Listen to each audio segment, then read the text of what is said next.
As you guys probably already know, I was a little bit skeptical at first with Dead Island. I mean, with that amazing trailer they first put out, and then actually seeing it, it felt like a little bit too much like Dead Rising, which, as you know, I didn't like either.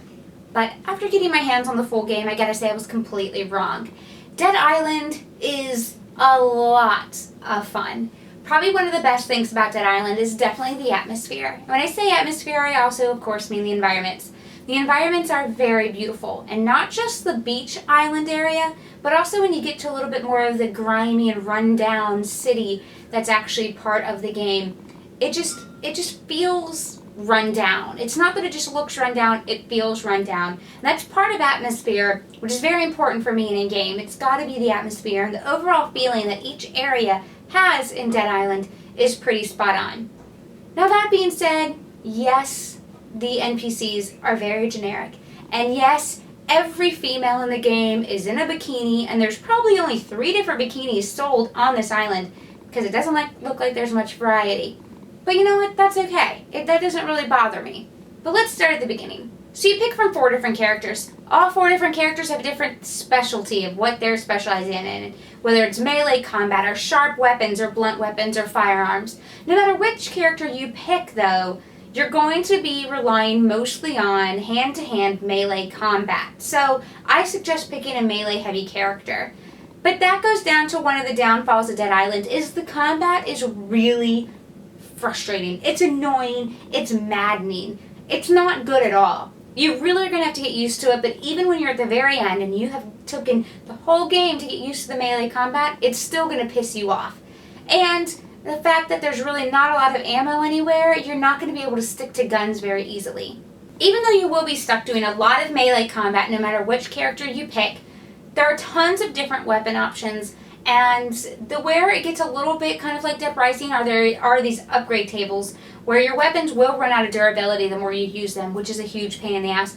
But you can repair them, you can upgrade them, add all sorts of really cool powers to them, make them electricity, or you could put barbed wire around baseball bats, stuff like that. And that adds this whole kind of cool element because you're always collecting all these little pieces to upgrade your weapon, and you're collecting these mods for your weapons. And so to me, definitely for the collectors out there, as you know I'm a collector, for the collectors out there, you are going to have a field day in this game. But even with the combat problems aside, it's still a lot of fun. Probably one of the best things about it is definitely driving cars over zombies.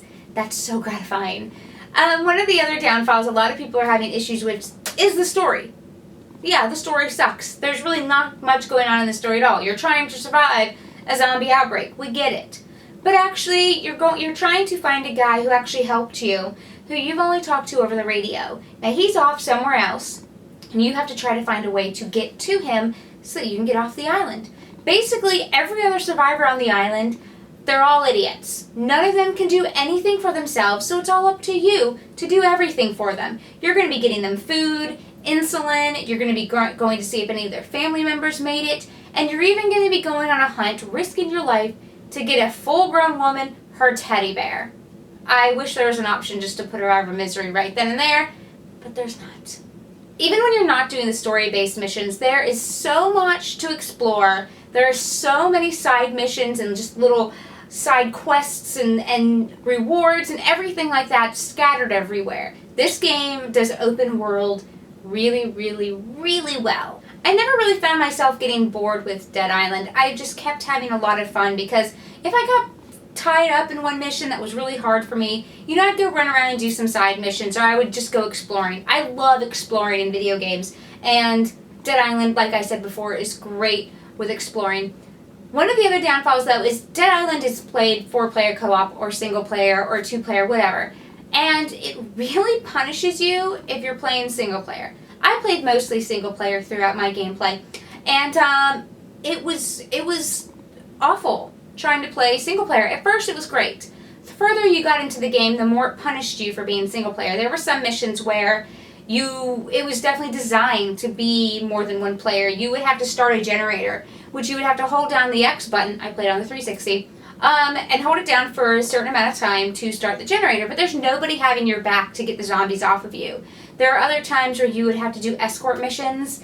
Oh, escort missions. There are plenty of escort missions in this game.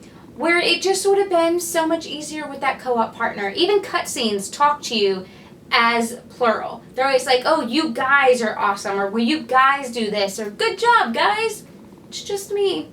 And even in the cutscenes, when my character's being shown, all of us are being shown. It's not just me. So the game is definitely, I fully recommend to play it cooperatively, even with just one other player. Don't try to play it single player, because you will end up just tearing your hair out. I know it seems like I'm saying there's a lot more bad about Dead Island than there is good.